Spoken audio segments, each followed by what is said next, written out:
Está con nosotros Fausto Ortiz, ex ministro de Economía y Finanzas. Bienvenido, Fausto. Usted no es optimista sobre la situación eléctrica del país. ¿Cómo hacemos para solucionar la crisis y evitar apagones cada 3 meses? Gracias, Juan Javier. Saludos cordiales a usted aquí en la mesa en Radio Centro y a la gente que escucha el programa. El asunto es que ¿cómo corriges que haya luz mañana si quieres corregirlo hoy día y debiste haberlo corregido meses atrás, digamos, ¿no?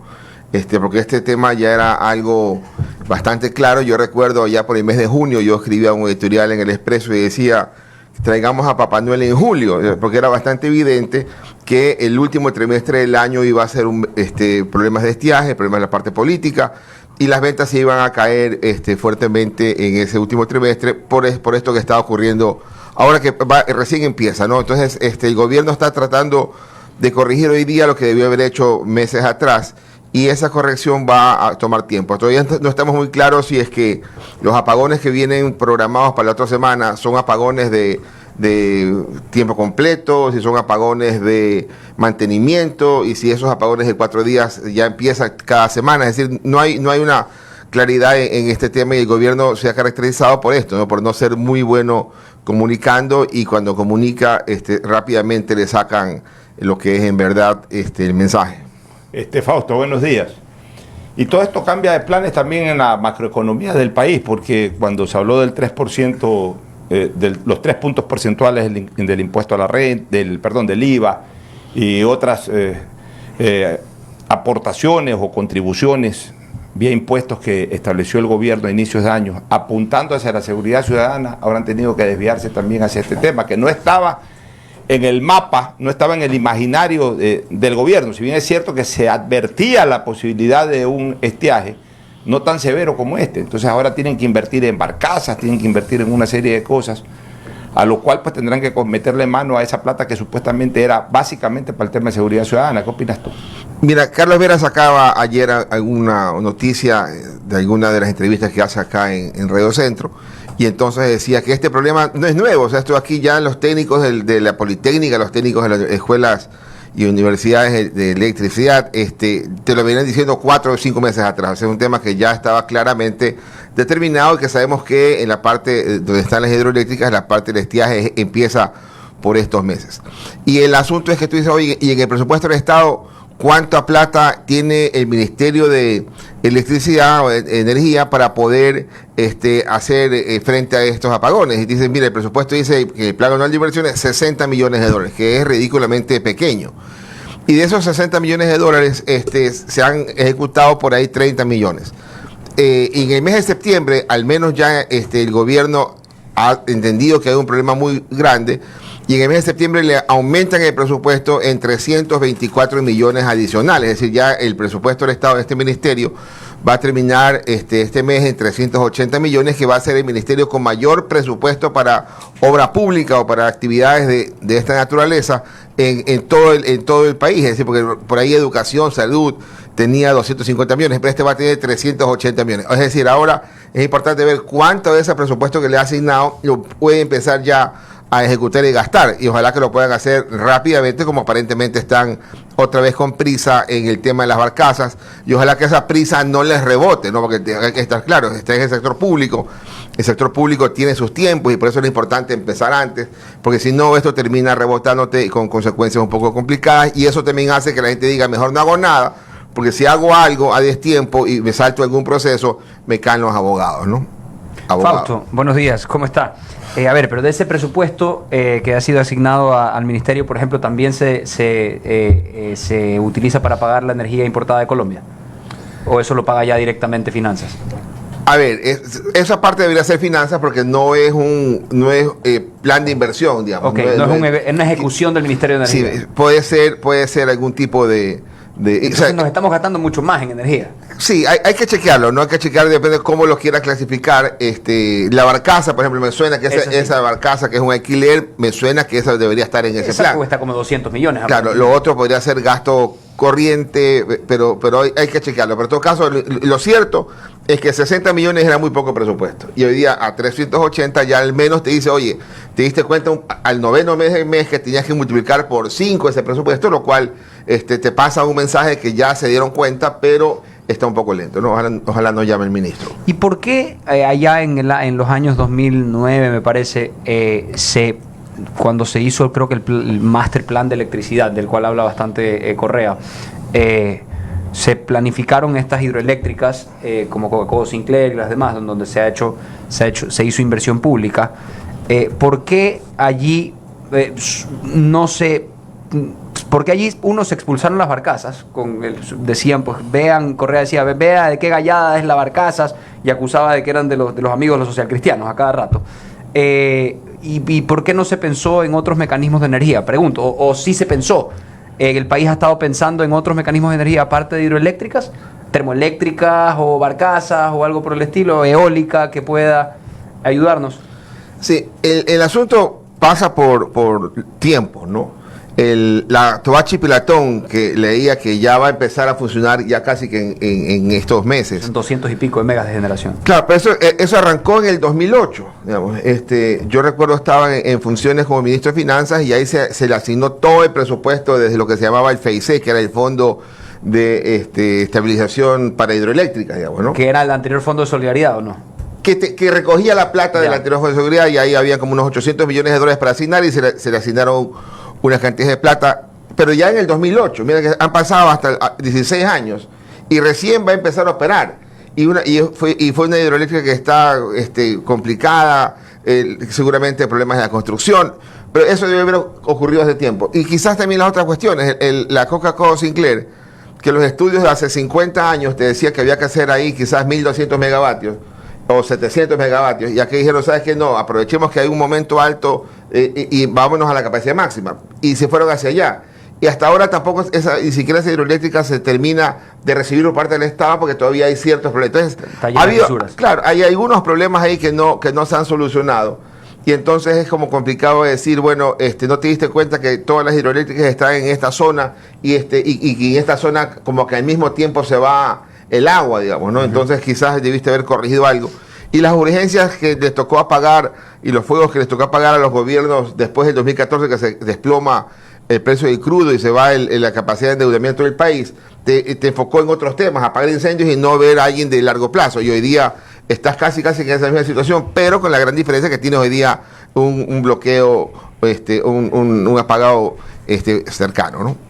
Fausto, buenos días. ¿Cómo está? Un gusto tenerlo acá. Justamente en su última columna en Diario El Expreso habla y toca el tema sobre la ejecución del presupuesto del Estado, un poco diciendo, y corríjame si me equivoco, que estamos atrás un poco, que no se ha ejecutado lo que se debería haber ejecutado a esta instancia del año. ¿Qué impacto puede tener esto en la coyuntura que estamos viviendo actualmente o sí, en las finanzas públicas? Sí, no vale la pena hablar de ejecución presupuestaria en el primer trimestre, porque dices que recién se está acomodando el presupuesto, la plata tiene que entrar. Hasta el segundo trimestre uno dice, bueno, quizás hay que darle chance que la cosa vale. Pues ya tres trimestres casi que transcurridos, no estamos en el noveno mes.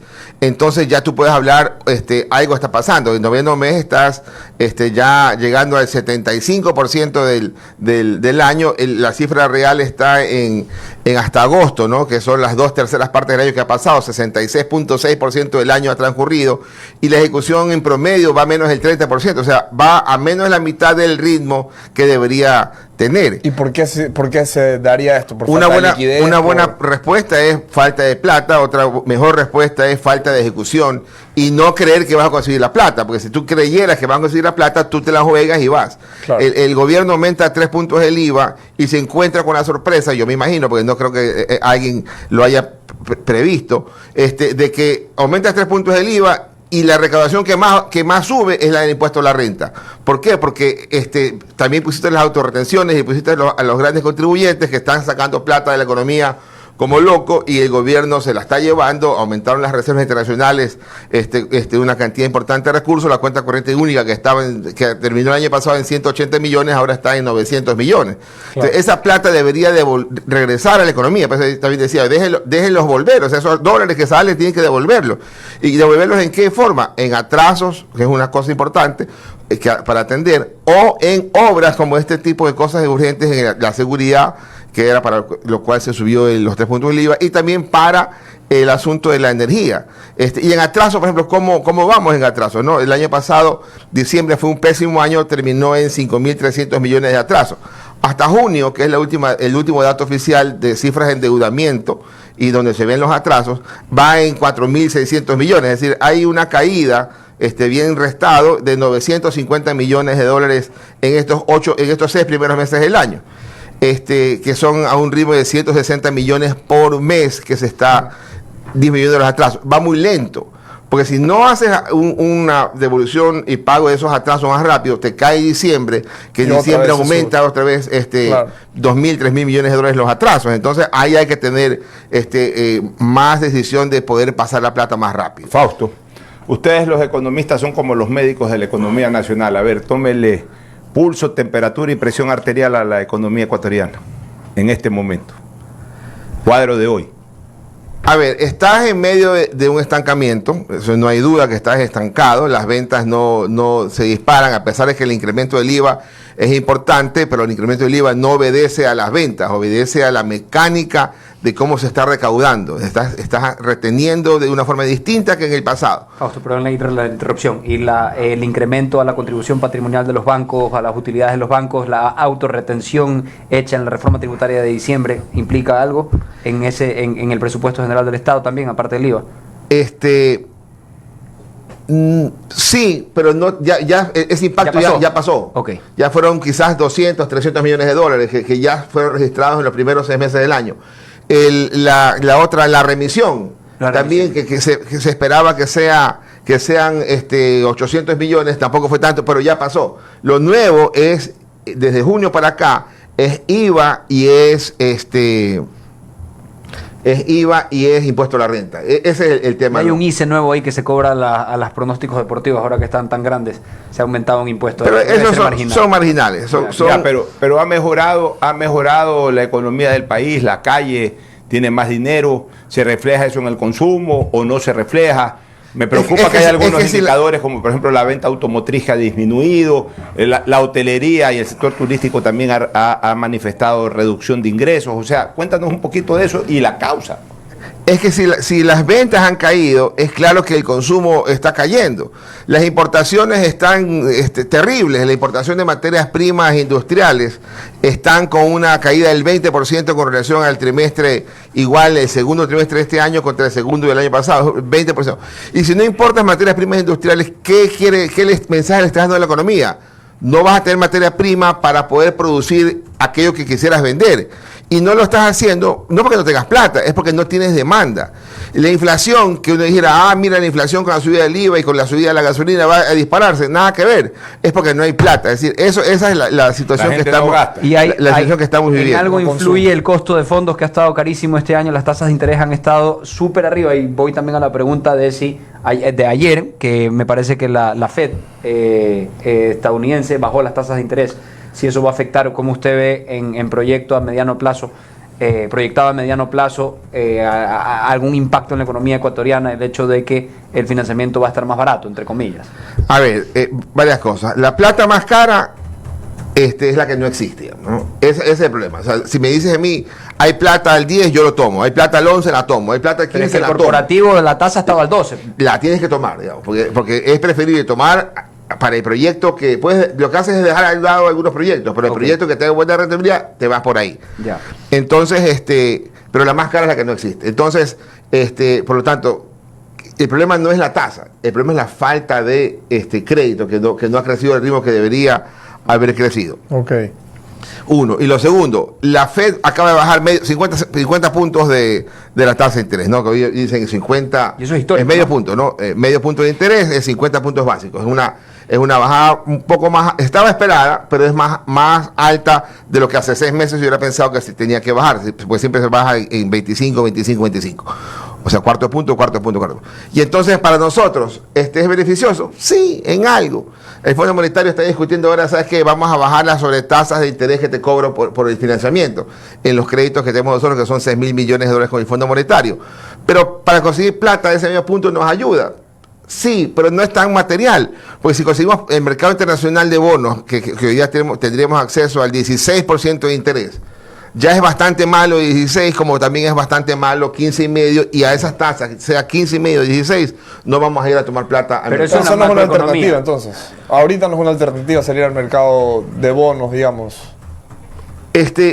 Para mí no. Liquidado público ahorita. Para mí no. O sea, eso me preguntaban del exterior en alguna entrevista esta semana. Yo decía, oye, yo no veo que a alguien se le ocurra ir al mercado internacional de bonos a tasas del 12-14%. Eso es imposible. Imposible. Cuando hablemos de Correa colocaba el 10 y era carísimo. Correa colocó al 10 y yo coloqué al 11 también cuando yo era ministro en el año 2008. No había plata, y 9,80 creo que fue la tasa que colocamos en el 2005, el último bono que fue pagado completo, el bono que se llamó bono 2015. Moreno colocó al 7, una cosa de locos. Al arranque Moreno, el riesgo del país se desploma bastante fuerte y él logra colocar plata al 7%, pero nuestro promedio de colocación ha sido 10%.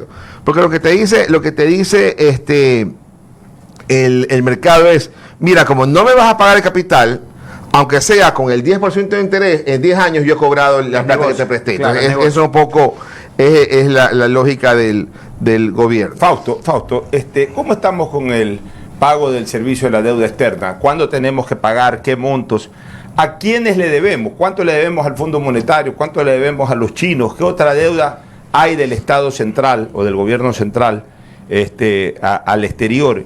¿Y qué posibilidad hay de en algún momento, si estamos muy asfixiados con pagos de deudas inmediatas, plantear una moratoria, o renegociar? Me contaba ayer Carlos Julio Emanuel que en el gobierno de León, entre él y Pancho Suet, pudieron finalmente hasta establecer una moratoria que duró 5 años, que duró durante el gobierno de León, incluso abarcó todo el gobierno de Borja, y recién se comenzó a pagar nuevamente desde el gobierno de Sixto, y el Ecuador no era mal visto por aquello, pero obviamente previa negociación, previos acuerdos. ¿Qué posibilidad hay de llegar a un acuerdo? Ok, la economía nacional se ha replanteado en torno a las propias sugerencias del Fondo Monetario Internacional, se ha incrementado el precio de la gasolina, es decir, se ha disminuido el supuesto subsidio y todo este tipo de cosas. Ok, pero estamos asfixiados, aguántanos un rato. ¿Qué posibilidad hay de eso, Fausto? Mira, cada momento en la historia tiene sus lógicas y sus razones positivas y negativas. No puedo comparar exactamente lo que le tocó vivir a Pancho Sued y a Carlos Julio en ese gobierno con lo que le toca vivir al ministro actual. Cada cosa tiene sus circunstancias y distinto. Hoy día estamos requiriendo siempre deuda. ¿Por qué? Porque tenemos un déficit fiscal. ¿De qué tamaño es el déficit fiscal? En los últimos 10 años ha sido déficit fiscal en promedio de 5 puntos de Producto Interno Bruto. Pongámosles en dólares, de 6.000 millones de dólares en promedio. Más o menos por ahí anda esa cifra. Este año el déficit fiscal, ¿cuánto puede ser? Quizás 4.000 millones. ¿Y eso cuánto es? 3,5% de PIB. O sea, hoy día el déficit fiscal es más pequeño que el promedio de los 10 años siguientes. Pero se ve horrible porque sigue siendo 4.000 millones de dólares. Esa cifra retumba, digamos, ¿no? Y es una cantidad enorme, pero es más pequeña cuando uno lo mira con el tamaño de la economía y es mejor de lo que era en el pasado. Pero igualito te falta conseguir plata, ¿ya? Y entonces decir, mira, no te quiero pagar. Te dice, oye, pero no me quieres pagar porque no tienes plata, porque estás quebrado como país. O es que no me quieres pagar plata porque no quieres cobrar y vender el combustible a precio internacional y estás regalándole 4.000 millones de dólares en subsidio a una parte de la población que no lo necesita, que es un poco el tema para poner un ejemplo, el gas que calienta piscinas, digamos, ¿no? O el diésel que tanquea carros a diésel de lujo, para poner un ejemplo, ¿no? Entonces, esa gente claramente no necesita En la Super se consumían 200 millones de galones al año, y la Super claramente era para vehículos de alta gama. Ya, pues es difícil pensar que un carrito de los económicos, el Corsa de hace cientos de años, cuando era ministro el doctor Ricardo Novoa, no lo vas a tanquear con Super, pues, ¿no? A ese carro ponle extra y ese carro vuela, pues, ¿no? Y entonces, pero ya, ¿cuánto consumes hoy día en la Super? 55 millones de galones. O sea, se cayó a la cuarta parte. O porque migramos a la extra, que es lo que pasó, o porque también se dejó el contrabando de caer. La extra son 1.200 millones de galones al año. Extra y eco. Extra y eco. ¿Ya? Y entonces ahí ha bajado el consumo. Para ver el último dato de importación de la nafta que se utiliza para hacer estas gasolinas, hace 5 meses se perdía, en este ejercicio de importar nafta y venderla, se perdían 39 millones de dólares mensuales. El mes último de datos, creo que es junio o julio, se perdieron 9 millones de dólares. Entonces estamos como bajando la pérdida 30 millones de dólares, que en un año son más de 300 millones de dólares, que es la ventaja de haber corregido estos 25 o 30 centavos en la extra. Pero todavía tienes el problema del diésel. Y entonces, para terminar la idea y no irme muy lejos, hoy día no puedes decir, no quiero pagarte la deuda porque no tengo plata. No quieres pagarme la deuda porque no quieres enfrentar el problema del subsidio. Y te dicen afuera, los que prestan plata, no le quites el subsidio de transporte público, focaliza. Pero quítale el subsidio a quien no lo necesita. Entonces, ¿y este gobierno ha hecho algo allí en la focalización de subsidios? Avanzó bien el gobierno de Moreno con el tema de la Super. Pero lo revirtió pues luego. La Super no tiene la subsidio. Super está liberada. La Super está liberada. Avanzó bien el tema del diésel, porque antes el diésel era a 98 centavos y llegó a estar a 1.90. O sea, se lanzó $1 más de precio. Y eso, si son 1.600 millones que se consumen cada año, son 1.600 millones de déficit fiscal que nos ahorramos como país, y ya son 8 años, entonces estamos hablando de casi 10.000 millones de dólares que no ha aumentado la deuda por esa decisión. Y el presidente Novoa ha ido con el tema de la extra, digamos, y le ha ayudado, entre comillas, a él como gobierno, que el precio del petróleo está bajito. Ya, no nos ayuda como país porque preferiríamos un precio más alto, pero sirve políticamente que el precio no haya subido. Entonces, no es un tema de dejar de pagar la deuda, es un tema de corregir los problemas fiscales y tratar de avanzar en el tema de tomar deuda en buenas condiciones para poder hacer planes. Estamos rezagados en salud y educación, más de 2.500 millones de dólares. Y este año terminaremos casi en 4.000 millones de rezago de plata que hay que darle a salud y educación, porque la Constitución te lo ordena. Hay que darle medio punto de PIB a cada sector desde hace 10 años y no le hemos dado. Entonces, y eso debes hacerlo o con tus propios recursos o hacerlo con endeudamiento en mejores condiciones. Muchísimas gracias al análisis económico del ex ministro de Finanzas, Fausto Ortiz.